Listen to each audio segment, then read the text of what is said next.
Okay, so what we need to do now is upload all of the necessary files up to our web server, our website.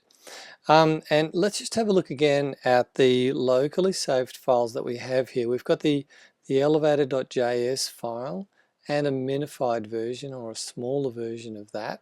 And then there's some other files here which are to do with the demonstration.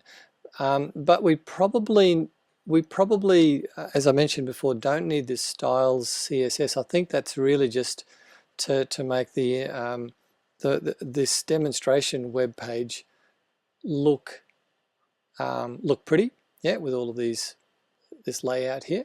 So we probably don't need that. But we will need the music files, the audio files here. So what I'm going to do though is I'm just going to upload this entire collection here, and by that I mean so this was the Elevator JS master zip file, and then when I opened that it created this file, and I'm just going to upload that entire file to my web server. Now to do that I use FileZilla FTP program. I could have used the control panel on my web host to do this, but I just find FTPs a little easier. You may wish to choose your cPanel because you may not have used an FTP program. But in essence, it's pretty straightforward. On the left, I've got my local drive there, as you can see. And these are the files that I downloaded for the demo.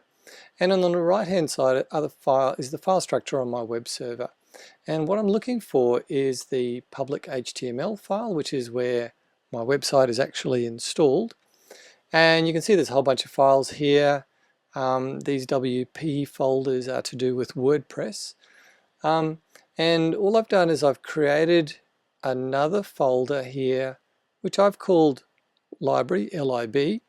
And inside there, I've uploaded this Elevator.js master file. And basically what that means is I've got all the files that I need at my disposal on my own web server. So I've got the Elevator.js, I've got the CSS file, but I probably don't need that. I've got the music, which I probably do need, well I definitely need, and yes, I do have the index file there, but I won't be using that. But it's just easier to keep all the files together.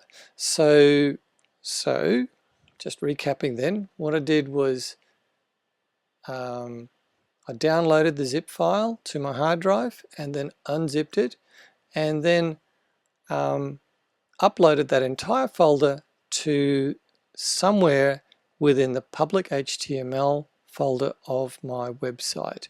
And I've created a little subfolder called LIB just to keep it clear of all of the other files.